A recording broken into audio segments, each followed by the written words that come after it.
All right, so we got the Airstream for $6,000, and we feel like we got a pretty good deal on it from what we can tell, and it was all gutted already, pretty much. We knocked $1,200 off the asking price. So. Yeah, and we hope to put maybe 15, 20,000 in it and use it for a little bit, and then sell it to make a profit, or possibly turn it into like an Airbnb.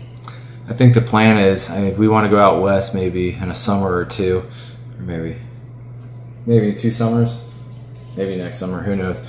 Go out west and really kind of explore some trails out there with the Rivian. At least there's a lot of off-roading out there, and Moab, and Colorado and Arizona. Get around to those areas, maybe go up north to what's that, Glacier? Glacier, maybe cross the border into Canada. We've been to Banff. Those Rocky Mountains are awesome. So that's kind of why we named it Rivian Rosie. So Rivi is the nickname to Rivian. So they actually make you give it a name on the app, and also inside the car they're asking what's the name of your car. So we came up with Rivi, and then we also gave a name to the Airstream, which is Rosie. My grandma's name was Rosemary. Jenny's grandma was Rosalie. So the Rosie kind of came out of that. We kind of agreed on that to kind of honor our grandparents. And yeah, so plan is hopefully take it out with the Rivian, towing the Airstream out west, and enjoy the stuff out there. Some fun little backstory on the Airstream. 2 owners before us. So there was one owner, and then there was another owner for a very short time. That's the one we bought it off of. But the 2 owners before, the second owner, 2 owners back, drove it out from California to here to Cincinnati, and he used it as like a U-Haul trailer because it was cheaper to use it to carry all his stuff, throw it in the empty Airstream that he had.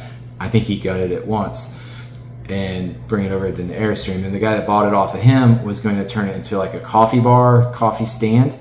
And he decided not to. I think it was pretty quickly he decided not to, because he had it since January, and it's July now, so we have it.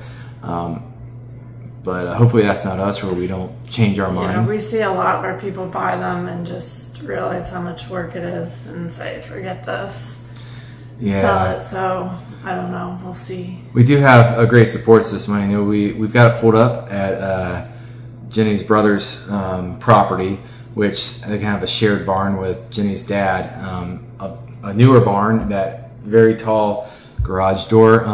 Her dad has some experience with working on campers, and so we're utilizing that, and we can pull it into the barn if we need to once it's cleared out, because he's working on another camper as well. So kind of a tag team effort. But Jenny's dad is a carpenter, or has a carpentry experience, and he also has woodworking experience, so he can help with the cabinetry that we might be putting in there, and the interiors that Jenny might come up with, and how we want to like cut it, and the custom fit that's it's gonna need. And then we can lean on my dad as well for electrical. He was with Duke Energy for like 30+ years. So, and Wayne has electric experience too. So we have some good, and Andrew too. He's pretty good solar power stuff, and also woodworking just like his dad. So we have a pretty good team to help us out. Of course, we're going to try to do as much as we can, but having them back us up will be very helpful as well.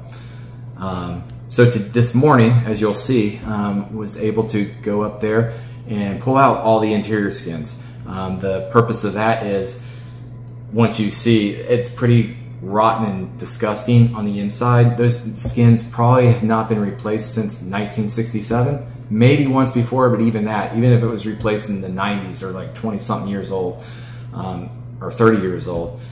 And so we pull all those out. We're gonna take down the insulation, and the next step is to basically hoist it up, pull the frame out, check what's going on with the frame, and see if there's rust, repair the rust, skim off the rust, and possibly coat the thing in some coat the frame so it won't rust anymore.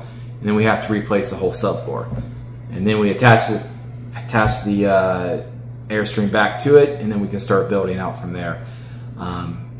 And there's, luckily for us, they've got some kits for the interior. What we tore down this morning, they've got some kits that we can order, custom cut, custom fit aluminum, and all we have to do is just put it back up on there with rivets. So those are the next few steps that we're trying to get to.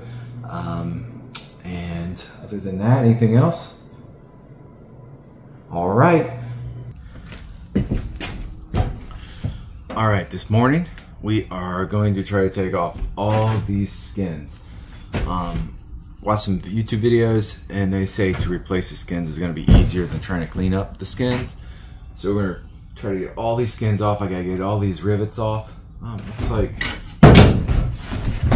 oops, looks like Wayne has done a great job on getting all these rivets off. So now we just need to pull the skins off. See how far we get.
Well, for the most part, it's popping out without me having to do anything to the rivets. So that's good. I think I'll call it a day after I get this one out. Worry about the end caps a little later. That's progress. All right, we like progress.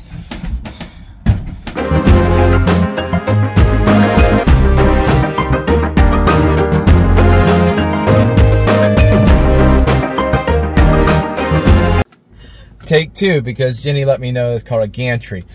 We're having to go to Menards, got the back seats laid down. We got to go fill up this thing with a bunch of lumber to make two gantries that'll lift the shell off of the Airstream so we can do some subframe and I love work. You. And he loves you. Well, we got it all in there. Got it here safely. Lots and lots of lumber. My sand dune flag that I used a couple years ago. All right, load it in there. Until next time. Should keep it dry at least until I can get back up here, Wayne, and I can get these things built.